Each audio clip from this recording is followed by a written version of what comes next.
Assalamualaikum, welcome to my YouTube channel. Jangan bosan ya dengerin Mimis yang membacakan alur drama. Kali ini kita akan membahas kelanjutan drama Vincenzo Casano di episode ketiga. Ingat kan saat di episode kedua ketika Vincenzo mengadakan pesta untuk menghentikan penggusuran di Gemga Plaza.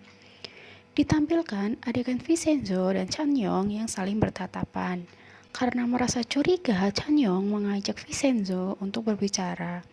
Chanyong menanyakan motif Vincenzo menggagalkan perubahan Plaza. Namun Vincenzo beralasan bahwa dia sedang jatuh cinta dengan tempat itu. Esok harinya, Vincenzo mendatangi restoran Chef Toto. Chef Toto merasa kalau penilaian Vincenzo selama ini salah tentang masakannya, karena semua orang di pesta tadi malam menyukainya. Vincenzo lantas meminta untuk dibuatkan makanan, tapi tetap saja Vincenzo tidak menyukainya hingga memuntahkan makanan itu. Ketika keluar dari restoran menuju kantor Pak Hong, Vincenzo tidak sengaja bertabrakan dengan Pak An. Pak An yang sebenarnya anggota dari Badan Intelijen pun menyamar sebagai orang biasa. Dia bahkan mencoba melamar menjadi asisten Chef Toto. Tentu semua ini hanya untuk bisa tinggal di sana. Vincenzo memberitahu Pak Hong dan Pak Nam bahwa obat yang diluncurkan Bubble tersebut mengandung narkoba. Mendengar hal itu, Pak Hong merasa marah dan semakin kesal dengan Bubble. Dari balik pintu, terlihat Pak An mengawasi Vincenzo yang sedang terburu-buru pergi ke suatu tempat. Pak An pun mengikutinya. Ternyata Vincenzo pergi ke kuil untuk memasangkan karpet listrik yang kemarin dia pesan. Dia juga mengikuti Vincenzo saat sedang mendisiplinkan para remaja yang merokok di area plaza tersebut. Melihat hal ini, Pak An berasumsi jika Vincenzo datang ke Korea untuk bertobat. Setelah itu, Vincenzo ke kantor Pak Hong untuk menemui kembali perwakilan Bubble yang marah karena plaza tidak juga dikosongkan. Kemudian, Vincenzo menyuruh Paco untuk menyelidiki masa lalu orang tersebut.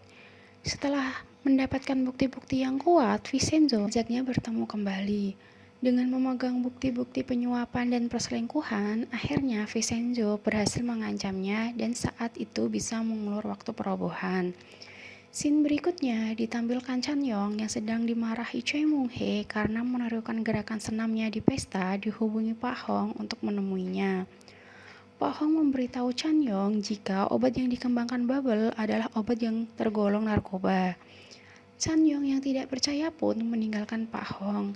Di luar, Chanyong berpapasan dengan Vincenzo yang kebetulan datang menemui Pak Hong. Vincenzo dan Pak Hong kemudian minum bersama di rumahnya. Vincenzo menanyakan nama dan keadaan seorang wanita yang ditemuinya kemarin. Pak Hong menjelaskan jika wanita itu memiliki penyakit yang mematikan. Dan Pak Hong juga menyuruh Vincenzo untuk menanyakan sendiri karena wanita itu adalah ibunya. Mendengar itu, Vincenzo kaget. Flashback lagi ya ke kejadian dulu, di mana Pak Hong melihat Vincenzo yang merasa kesal dengan persidangan ibunya dan juga melihat Vincenzo yang berada di depan penjara wanita.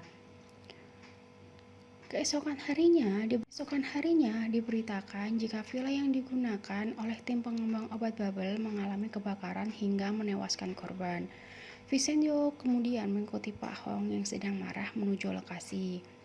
Di sana dia melihat dua orang yang mengawasi Pak Hong. Dengan cepat, Vincenzo menarik Pak Hong kembali. Vincenzo kemudian memikirkan cara agar cepat menyelesaikan misi dan kembali ke Italia.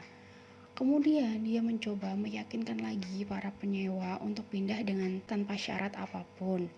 Ada yang merasa curiga, tapi mereka tetap berusaha untuk mempercayainya. Di kantor Jipuragi, Vincenzo melihat Chanyong dan Pak Hong yang sedang bertengkar. Chanyong merasa kesal karena dirinya dikeluarkan dari semua urusan Bubble karena ayahnya yang melawan perusahaan tersebut. Untuk meredakan kekesalan, Chanyong kemudian minum di Superat Plaza tersebut. Vincenzo menasehati Chanyong agar tidak melawan ayahnya dan menjadi wanita dewasa. Dia juga memberitahu Chanyong kalau mereka akan minum di tempat langganan. Sampainya di sana, Pak Hong memberitahu Vincenzo jika dia akan berusaha sekuat tenaga melawan Bubble. Saat Pak Hong sedang merokok di luar, Vincenzo melihat handphone Pak Hong yang berdering. Di layar HP terlihat jika itu adalah RDO. Vincenzo yang penasaran pun hanya bisa menunggu Pak Hong kembali ke tempat duduk. Setelah Pak Hong kembali, Vincenzo memberitahunya. Kemudian Pak Hong dengan sigap menghubungi RDO kembali. Tapi tiba-tiba di luar jendela terlihat sebuah truk yang melaju kencang menabrak mereka hingga terpental di lantai. Lah, itu adalah alur cerita dari drama episode ketiga ya. Ditunggu kelanjutannya. Assalamualaikum.